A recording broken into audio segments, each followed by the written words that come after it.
네, 최순실 씨는 억울하다고 고함을 치고 박 대통령은 인터넷 방송을 통해 자신과 관련된 혐의와 의혹에 대해 전면 부인했습니다. 설을 앞두고 대통령 측은 대대적인 반격에 나선 모습입니다. 네, 이런 가운데 퇴임을 앞둔 박한철 헌법재판소장이 탄핵 결론 시점을 3월 13일로 제시하면서 탄핵 시계는 빨라지고 있습니다. 오늘 두 분의 전문가 모셨습니다. 허성우 국가디자인연구소 이사장, 김홍국 경기대 겸임교수와 자세한 이야기 나눠보도록 하겠습니다. 안녕하세요. 안녕하십니까? 어서 오십시오. 네. 어제 하루 종일 박근혜 대통령 측에 반격이 좀 있었다 이런 평가가 나오고 있습니다. 최순실 씨가 이틀째 조사를 위해서 조금 전에 열심히 출석하는 모습도 함께 보긴 봤는데요. 박근혜 대통령의 그 어제 인터뷰와 관련해서 많은 이야기들이 있습니다. 저희가 잠시만요. 네네. 네, 현장을 잠깐 연결을 해야 될 것 같습니다. 앞서서 저희가 이제 국회 취재 기자를 통해서 박원순 서울시장이 이제 기자회견을 한다고 했는데요. 국회 현장 연결해서 직접 들어보도록 하겠습니다. 네, 여러분 이렇게 와주셔서 고맙습니다.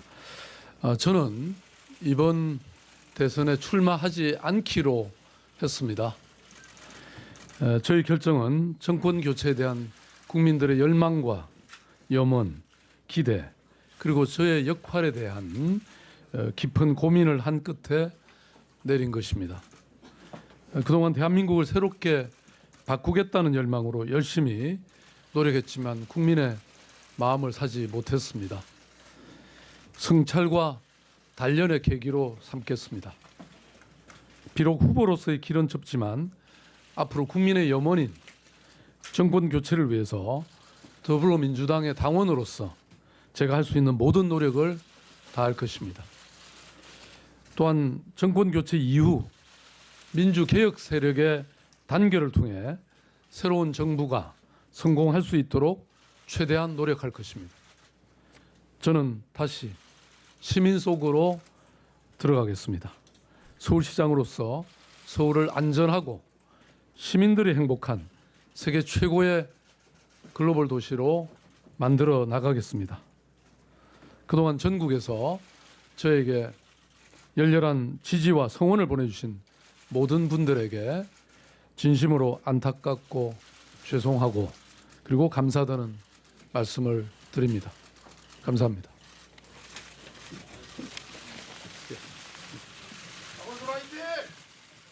네, 국회 현장 연결해서 박원순 서울시장의 입장 발표를 들어봤는데요. 박원순 서울시장이 불출마를 선언을 했습니다. 지금까지의 과정을 성찰과 단련의 계기가 됐다 이렇게 이야기를 했는데요. 지금까지 행보를 봐서는 좀 갑작스럽다는 느낌도 좀 듭니다. 어떻게 좀 평가를 하시나요? 저는 갑작스럽다고 생각하지 않습니다. 네. 왜냐하면 좀 예견됐다. 왜 예견됐냐면은 지금 박원순 그 시장 입장에서 볼 때는 사실은 지금 대선을 앞두고 문재인, 박원순 양자 구도로 몰고 가고 싶었는데 이게 지금 안희정 후보의 후보가 끼어들면서 자칫 지금 안희정 후보마저도 밀려 있지 않습니까? 네. 이번에 만약 경선을 치러야 되는데 경선에서 이기면 당연인데 졌을 경우에 2등, 3등을 못하고 4등으로 밀린다든가 3등이 됐을 경우에 지금 서울시장 3선에도 빨간불이 켜질 가능성이 높다. 그렇기 때문에 제가 볼 때는 그동안 사실 공동정부를 하자고 지금 민주당의 지도부를 압박했지 않습니까? 네. 그럼에도 불구하고 지금 민주당 지도부에서는 그것을 단호하게 거절했지 않습니까? 네. 그건 뭐냐면은 지금 현재 민주당의 경선 룰로 볼 때는 도저히 박원순 시장이 문재인 후보와 양자 구도로 가기에는 거의 불가능하다. 네. 그런 측면에서 현실적으로 아마 박원순 시장을 불출마를 선언하지 않나. 다만 이제 불출마 선언하는 과정에서 얼마만큼 명분을 축적했느냐 하는 부분인데 사실 어떻게 보면은 박원순 시장 오늘 지금 짧게 이야기 들어보면은 명분 축적도 굉장히 좀 부족했다. 네. 그러나 어쨌든 중요한 것은 정권 교체를 위해서 본인이 한번 물러서겠다 당원으로서 이런 얘기를 했기 때문에 앞으로 이제 그러니까 박원순 시장은 지금 누구를 도와줄까 이것도 굉장히 이제 중요한 거예요. 네. 누구를 위한 불쏘시개가 될 것이냐. 그러면 안희정 후보와 연대할 건지 아니면은 문재인 후보와 연대할 건 부분인데 제가 볼 때는 안희정 후보하고 상당히 연대할 가능성이 높다. 이렇게 되면은 이제 문재인 대표하고는 또 어쨌든 보면은 또 이제 칼날을 세울 가능성이 높다. 이런 측면에서 볼 때는 오늘 어쨌든 박원순 시장이 그만둠으로 해서 일단은 한층 더 민주당의 어떤 경선 구도는 굉장히 그 복잡하게 갈 수밖에 없다. 저는 그렇게 보입니다. 예. 말씀하신 것처럼 이제 경쟁 구도의 변화도 좀 불가피할 것 같은데 만약에 지금 지적해 주신 것처럼 짚어주신 것처럼 안희정 지사와 함께하게 된다면 문재인 후보와 좀 각이 서게 될까요? 안희정 지사와 함께 저는 바로 하진 않을 거로 봅니다. 지금 이재명 시장이라든가 또는 뭐 김부겸 의원이라든가 다양한 후보들이 있고요. 안희정 지사 같은 경우는 최근의 흐름을 본다면 도리어 문재인 전 대표의 사실은 페이스메이커 역할을 사실상 자임하고 있는 측면도 많거든요. 네. 저는 굉장히 안타깝습니다. 왜냐하면 박원순 시장의 경우는 그동안에 보여줬던 것들이 이 시대에 가장 잘 맞는 소통과 협치 그리고 그동안은 보여줬던 시민 속으로 들어가는 그런 여러 가지 모습을 보였거든요. 사실은 21세기가 요구하는 그런 리더십의 측면에서도 가장 말맞고 또 서울시장을 2번 하면서 겪은 행정 경험이라든가 이런 부분을 봤을 때는 가장 적합한 후보 중에 한 분이었는데 네, 네. 그러나 결국은 지지율이 굉장히 따라주지 않았던 것 그리고 더불어서 경선룰 과정에서 경선룰을 협의하는 과정에서 결국은 당에서 일방적으로 결정을 하면서 이런 이 여러 후보들이 같이 하면서 판을 키울 수 있는 계기를 사실은 당에서 일단 놓쳤다고 봅니다. 그런 측면에서 박원순 시장은 지금이 접어야 될 시점이라고 결심을 한 것 같은데요. 네, 네. 앞으로 더 풍성해지는 야권의 그런 그 대권 경쟁에 대해서 본인이 스스로 역할을 하겠다, 거름 역할을 하겠다는 그런 포부를 밝힌 거고요. 네. 서울 시민을 위해서 또뭐 앞으로 좋은 기여를 하는 그런 정치인의 모습을 보여준다면 다음 기회도 있지 않을까. 어쨌든 야권의 판은 더욱더 단결되고 풍성하게 경쟁하는 그런 장이 됐다는 측면에서 네네. 또 반기문 전 총장이라든가 여권의 흐름과 더불어서 봤을 때 상당히 의미 있는 좀 얼굴 보니까 상당히 밤새 고민을 한 것 같습니다. 그런 것 수척해 같습니다. 보이거든요. 네. 그런 측면에서 한 주자가 비록 이제 퇴장을 했지만 우리 대권 경쟁은 정말 좋은 지도자를 뽑기 위한 또 선의의 경쟁을 해야 될 거라는 측면에서 아쉽지만 또 새로운 판이 기다려지는 그런 상황입니다. 박원순 시장이 잠깐 이제 그만둠으로 해서 사실 좀 여당 같은 얘기인데 가장 안타까워하는 사람이 아마 안철수 국민의당 전 대표가 가능성이 높다. 왜냐하면 안철수 국민의당 대표가 첫 스텝이 꼬였던 게 바로 그 박원순 시장한테 시장을 양보를 한 바람에 그것부터 정치 행보가 꼬이기 시작했거든요. 그렇다면은 이번에 안철수 전 대표 입장에서는 박원순 시장이 끝까지 사실은 그 대선을 완주해 주기를 그러니까 장렬하게 전사해 주기를 바랐는데 이 지금 중도 사실 포기를 해버린 거잖아요. 중도 포기도 아니고 불출마 선언을 함으로 해서 사실 어떻게 보면 안철수 그 전 대표 입장에서 볼 때 굉장히 아마 가슴으로 서운할 겁니다. 아마 네, 아, 네. 내가 이렇게 하려고 지금 박원순 시장한테 양보를 했나 이런 부분에 대해서 굉장히 안철수 전 대표 입장에서는 좀 안타깝게 할 부분이 있다 그렇게 보는 거죠. 저는 안철수 전 대표 같은 경우는 도리어 더 기대감을 가질 수 있는 상황이다. 왜냐하면 박원순 시장 같은 경우는 몇 명 안 되게 전국 조직이 있는 그런 후보였거든요. 왜냐하면 과거 희망제작소라든가 참여연대 예, 그리고 예. 새로운 뭐 희망선물결이라든가 뭐 시민시대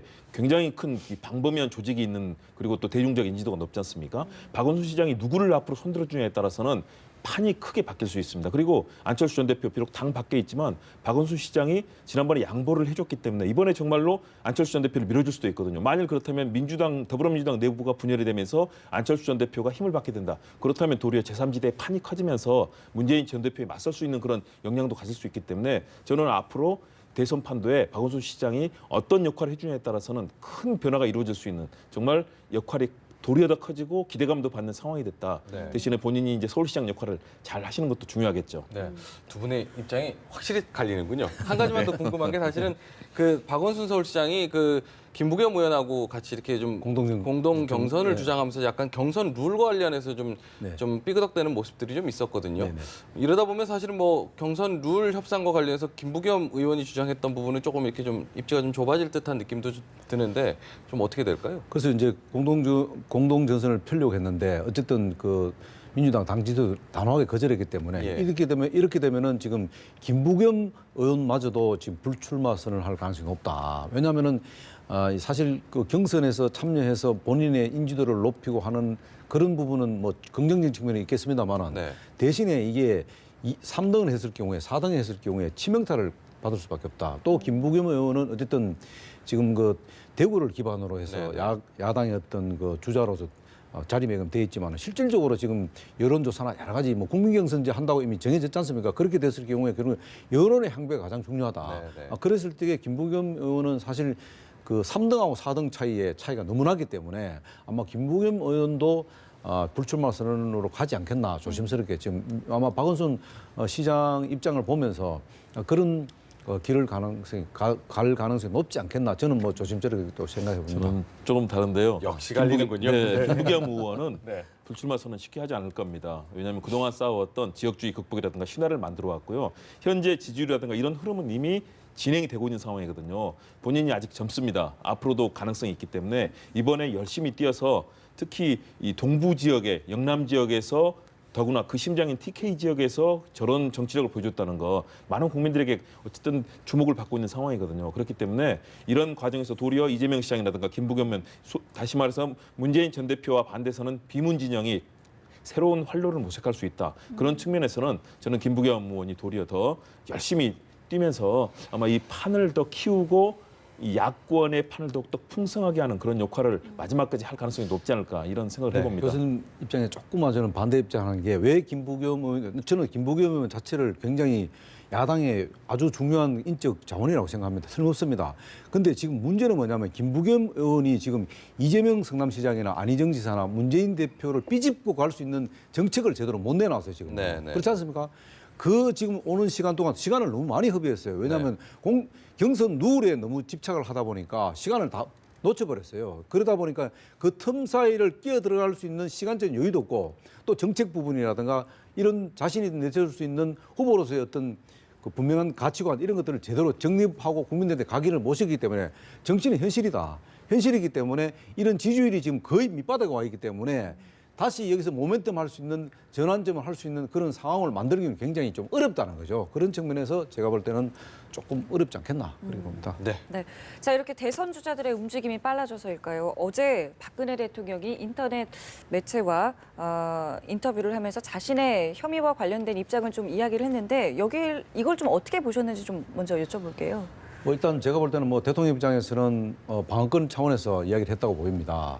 그리고 지금 이제 설 연휴가 이제 시작되고 또 대통령이나 청와대 대변인 측 인사 볼 때는 어제 박헌철 소장이 그 가이드라인을 일종의 말을 제시했지 않습니까? 가능하면은 늦어도 3월 말까지는 3월 13일 네. 이정미 그 재판관이 일단은 물러나기 전까지는 일단은 헌재 결정이 나야 된다. 예. 이런 가이드라인을 제시했지 않습니까? 그리고 또 그동안에 헌재라든가 특검에서 여러 가지 정인들 신문도 하고 또 여러 가지 과정에서 보면은 청와대 입장에서도 그걸 다 지켜봤기 때문에 이 헌재의 어떤 결정이 결코 박근혜 대통령한테 유리하게 돌아가지 않을 가능성이 있다라고 판단됐기 때문에 어쨌든 형식적으로는 조금 부적절한 부분이 보입니다만 대통령 방어권 차원에서 뭔가를 해명을 해야 된다. 왜냐하면 그 해명 사항이 많지 않다는 거죠. 이걸 놓쳐버리면은 바로 만약에 헌재에서 기각이 돼버리면은 바로 피해자로 전환되고 이런 포토라인에 서게 되고 이런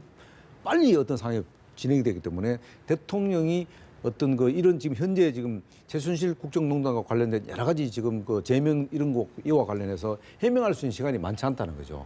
그렇기 때문에 대통령께서는 조금 먼저 방식이나 여러 가지 차원은 좀 다르지만은 그래도 대통령의 어떤 억울한 부분 이런 것들을 한번 피력해야 되지 않겠나 싶어서 했는데 그것이 이제 국민들한테 과연 이제 제대로 진정성이 전달되느냐 하는 부분은 제가 볼 때는 저도 사실 자신을 못 하겠습니다. 특히 이제 어제 얘기한 것 중에 이제 많은 주목을 받았던 게 그 여러 가지 이제 탄핵과 관련된 이런 일련의 과정들, 또 특히 촛불 집회부터 쭉 시작해서 오래된 기획된 것 같다 이런 주장을 좀 했거든요. 이런 주장에 대해서는 어떻게 보시나요?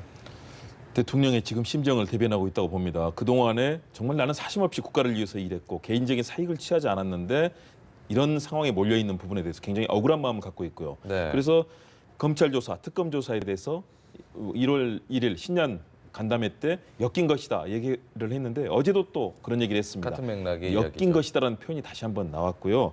사실은 이 반응들이 인터넷이나 보면 뜬금 인터뷰, 루머 인터뷰, 변명 인터뷰 이런 식으로 이런 것들을 칭하는 말들이 나오고 있는데요. 사실은 박 대통령은 지금까지 재임 기간 단독 인터뷰를 언론사와 단 한 번도 하지 않았던 걸로 유명합니다. 기자회견도 겨우 1년에 한 번 할까 말까 거의 하지 않았지만 아마 전 세계에 대통령으로서 언론사와 단독 인터뷰를 하지 않은 거의 유일한 대통령이지 않을까 싶습니다. 저도 청와대 출입기자를 했지만 사실은 정말 전례도 없고 오바마 대통령 일주일에 한 번씩 하지 않습니까? 그리고 그런 입장에서 그것도 극우 성향의 보수 인터넷, 정규제 주필, 한국경제신문 주필이지만 사실은 대기업 편을 들어서 그동안 시장 경제주의를 얘기했지만 굉장히 극우 성향의 발언들을 많이 했던 분이거든요.